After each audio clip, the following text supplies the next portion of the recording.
Okay, so the camera is on. You're here with Josh. You have a new video. What Yeah. do you do? Okay. So I press record. I smile, try to be as inviting as I can, create a nice atmosphere. And then I try to quickly do some kind of cold open that will describe what the video is about. And I probably am going to try to end on like a dad joke or a pun, something like that, because, you got to stay on brand. And sometimes they're a little out there. I don't know if you want to make them roll an intelligence check, maybe, or something to see if they understand it.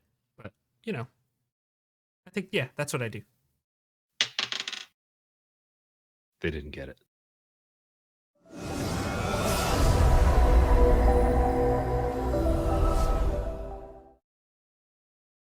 Hey, how's it going, everybody?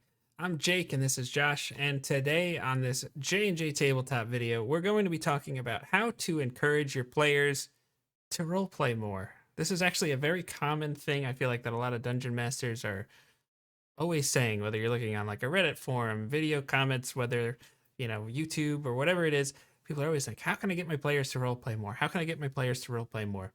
And I think there might be a few different ways that some DMs may look at what that is, but I feel like, at least for purposes of this video, it might be important to discuss what we mean when we're going to be talking about that. So, Josh, what is it that we mean when we're talking about a player is role playing?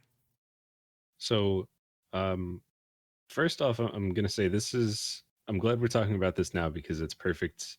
I feel like it's a perfect complement to we were just talking about metagaming. Well, if you watched our last video and you know what metagaming is, what's the opposite of that? Role playing is getting into your character's head, thinking as your character, and acting as your character.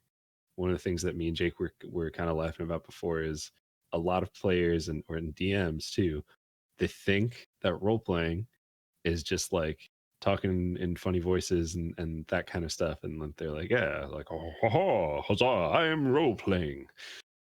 This is my character's voice. He is a Yes. level 1 wizard. And, they're talking like that and getting crazy with it. But if they're not making decisions as their characters and they're not doing things that their characters would do, they're not role playing. They're just talking in a funny voice. That's it. Yes, I think that's really good to mention, because I think a lot of times when I make a character, I think what their voice might sound like, would they have an accent, this or that, and so a lot of that can feel tied to it. But plenty of players will actually, just like our our intro, that might be kind of what we're a lot of DMs will feel like that's what their games are like. But if you're talking probably more like in the first person instead of in the third person, so if you're saying, like, instead of saying my character does this, you would say I do this. um Sometimes I like to differentiate the difference there, but that's another good differentiation between, if you have a voice for your character and a voice for your player, it's very easy to distinguish who's talking. But making decisions from the point of view of your character, and I like the way you phrase that, Josh. I think that's really exactly what, if you're looking to encourage role play out of your players, I think that's what you should be aiming for. The rest of it, some people feel weird about making funny voices and Hmm. whatnot. Some people are just not great at it. I know sometimes I feel like I do a good job, and sometimes I'm like, what the heck was that? So, I think that's what it is. But Yeah. I think a huge tip in this would be, first off, listen to what your players like, the reason why they want to play, and the things that they have told you are important to their character. This is kind of the first step, right? Usually this happens in session 0, but this is like a switch that you should always have flipped on, because your players are going to tell you exactly what it is that they're looking for if you're listening. That's going to be kind of the biggest point. So if you understand the players and the characters, it's going to be very easy to present some opportunities to just let them dive into being in character and just letting them shine there. Yeah, I think again, this is something I mention almost every week is exactly what you just said is figure out what's important to them, right? Because um what it like role playing, right? It starts with immersion, I think. So how do you get your players really immersed in the game. You make the game important to them. You make their choices matter. You tie them to the game. And I know, like we to just not to go back on what both of us just said. Voices, you don't have to do them, but it is an easy way just to immediately go into it, because what is another way for you all to feel more immersed in the game? Well, if everybody's doing some sort of voice, and there is some sort of difference that, whereas you're talking or your character's talking, I think that is going to help. Next one would absolutely be, as a DM, figure out what is important to your players and give them opportunities to do things that's tied to their characters, that's tied to things that they're interested in. Do something that they're interested in real life. A while back in a video, it might have been the exploration video. I don't remember which one, but we were talking about, like, if you did like hunting in a game. So I'll use this same example. Like, if you're foraging, you're hunting for food, you have a player that actually hunts. Let them explain what they do, like what they would do in real life. If they did that in game, have them explain it. Have them really go down into it. Like, everyone's gonna feel Yeah. there. you know, and that would actually be my next piece of advice. Don't just X players what they do. Just be like, what would you like to do? I attack. Ask them what that looks like. Ask them to give a description of Mm-hmm. that. It's the same thing. Like, it's a lot of players will have, my DM isn't like descriptive enough or whatever. You feel like you're not descriptive enough. Well, like, now you're asking the players to do that job too. Be like, hey, I want you to really tell me what you're doing, so that I, as the DM, can also be immersed in this game. Sure. I think that's really nice because if everything is tied to immersion, everybody's just kind of more into it. And that's really the whole point of storytelling, right? Why do people like going to the movies? Because it's really easy to get immersed in a story with all these special effects and things, giant screen that's right in front of your face. I love that. And, asking characters to describe their actions, I think, is huge. I think there are plenty of times, too, as a dungeon master, if, say, something kind of intense just happened, ask your players, how does your character feel about this?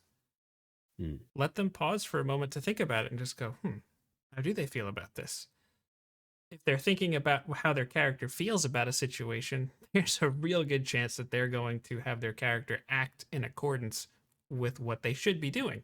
And I think that's another. It's like it's subtle, but it's almost like you're kind of tricking them into it, Yeah. which just means that they're immersed. So I really love the immersion tip that you just gave there. I think that's really good advice because it's a good overarching goal to kind of focus on as far as I, like how to do it. I love asking your players how they feel too. Like, because that's like, and you don't even necessarily have to do that. Like, what are you thinking about? I like turtles. Like, you could do the, you could lead them into it. Like, Yeah. you're like, I'm here with Jonathan the zombie. Jonathan, you just got your face painted. You're here. You have all this stuff. What are you thinking? Like, maybe you'll get the maybe your player will say, I like turtles, but if you lead them into it, you give them that description of, like, Yeah. just like almost like a recap of, like, this is what has happened. This Mm-hmm. is why it should probably be important to you. What's going through your head right now? Then, like, what is going through my head right now? Suddenly there's Zoolander Yeah. looking in the water. Who Right. am I? Who am I? Animal? Yes. Yes. Yeah. Oh boy. Another tip that I wanted to bring up, which I think can be fun for this, is make sure you plan a little downtime for your characters because that's just another situation to make them think about, like, what would my character do when they're not adventuring and maybe they have a week, 2 weeks, a month, a year, whatever time period feels appropriate for the story you're telling. It's going to give them a lot of insight into who their character is because now they're going to think like, oh, would my character go just carousing? I think that's what they. I'm not sure if it's Xanathar's or I think it's Xanathar's. The DM's guide or Xanathar's. If you know, let us know in the comment section. But there's a carousing section where you roll and stuff like that. Like, I know we haven't posted it and we still have to play it at some point, but with our Dragon of Ice Spire Peak game, when we had like, I guess it was like a session 0 for the next adventure, and then we were just rolling on that table to see what you guys wanted to do. But Yeah. you each were choosing what Marcus, Daisy, and Landor would want to do at that time. I loved getting to know them better. That was really cool. Yeah, that was a lot of fun. And you look at the example that all people will always go to for good role playing, usually Critical Role. Critical Role. Yep. What one of the most one of the best things in Critical Role, and I am not up to date in either campaign. And today is April 21st, 2021. So that I am very far behind. I don't watch it that often, listen to it that often. But one of the really cool things, and probably my favorite parts of Critical Role, is their downtime. Because when they're having downtime, like you could watch them, you could watch Vex and Vax talk to Gilmore and just haggle with him for half an hour. And it is interesting and Yeah. you can enjoy it. And a lot of the times I enjoy that half hour of haggling more than I enjoy a half hour of them struggling through combat. Why don't they ever remember Hunter's Mark? Especially as a ranger main like you. I agree. It's funny because with Ancient Relics and Hokey Religions, when Vale isn't in a scene, and I'm watching, like, say, Echo and Mac talk, I'm just like, I'm kind of just drawn in, and I'm like, oh right, I'm there too. Like, I gotta think about what Vale might say. But like, I love watching the other characters because I am also being immersed, and I Yeah. think that was, good. I like that, Yeah. Josh. And with Ancient Relics and Hokey Religions too, it's like you guys haven't had any like downtime. You haven't really spent time in like cities hanging out or anything like that. No, not So, yet. and that's like I want you to, but Yeah. I'm but sure it'll develop at some point. yeah, it'll happen. It'll come up at some point when it makes I sense. hope. But Otherwise, it's a well, pretty yeah, intense. unless you all die. Dang it.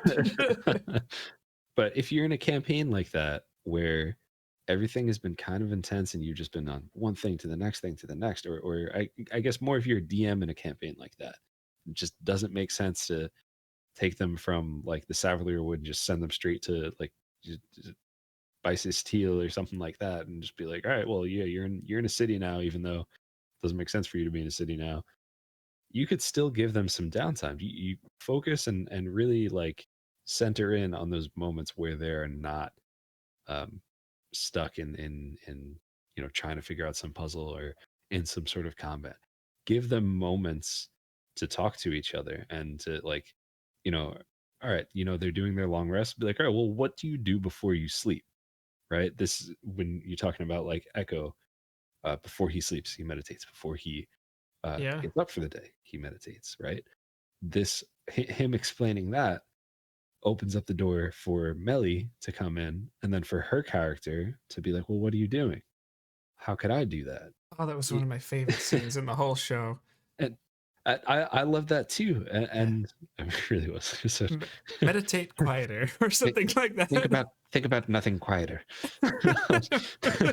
Oh, that's so like honest. but Can you tell we're from New York? Yeah, right. But like those little bits of character development and culture, like that's role playing, and whether they spoke in their voices or not, just giving them opportunities to let their characters figure out and think about what they would do, is developing those characters and helping them get inside the mindsets of those characters, because they have to think about, all right, well, I'm resting, camp is set up. Now what? Melly usually makes some sort of food. Vale is usually in some sort of book. I think Mac is usually either sleeping or talking to someone for the most part, which is kind of interesting. He's usually the first person to go to bed, though. He is. Out comes the nightcap.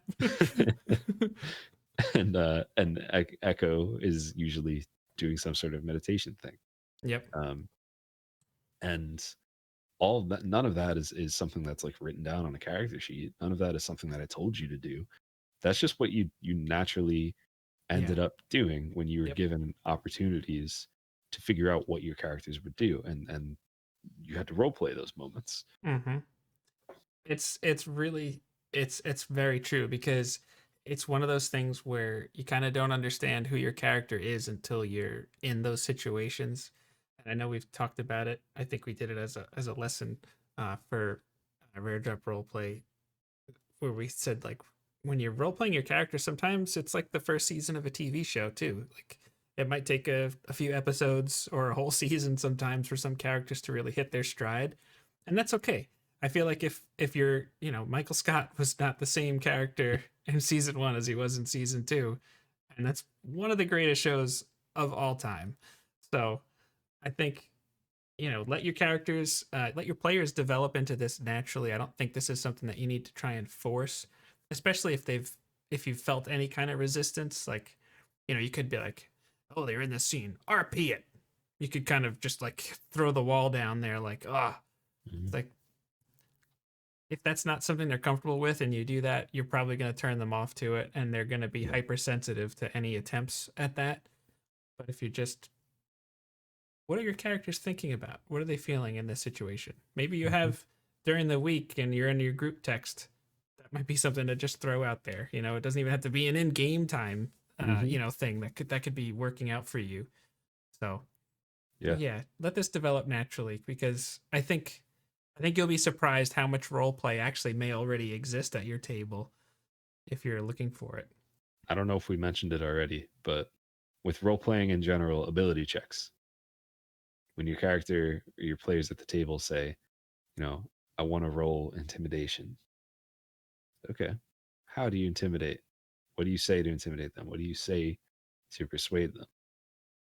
And just let them kind of fill that out and see where it goes from there. But totally agree. Don't force it.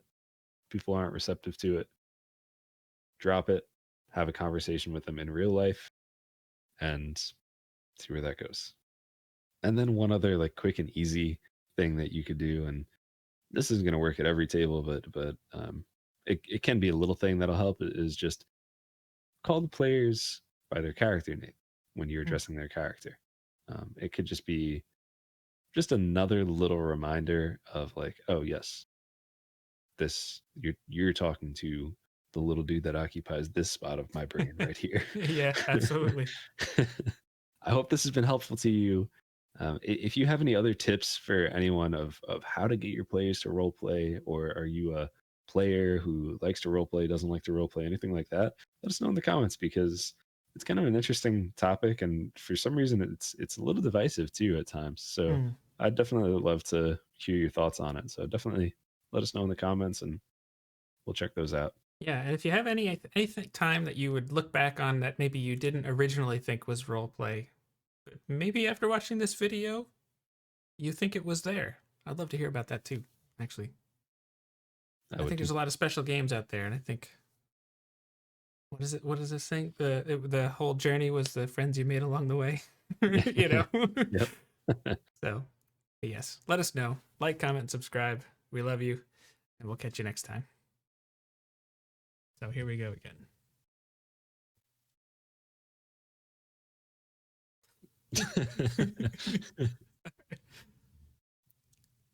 How's it going, everybody? Welcome to this JNJtabletop video. I am Jake, and I think we might have our outro here. Oh man, maybe kind of, sort of. I put myself together and you start talking again, and I'm like, nope. It's just not happening. Isn't that right there? Yes, Josh.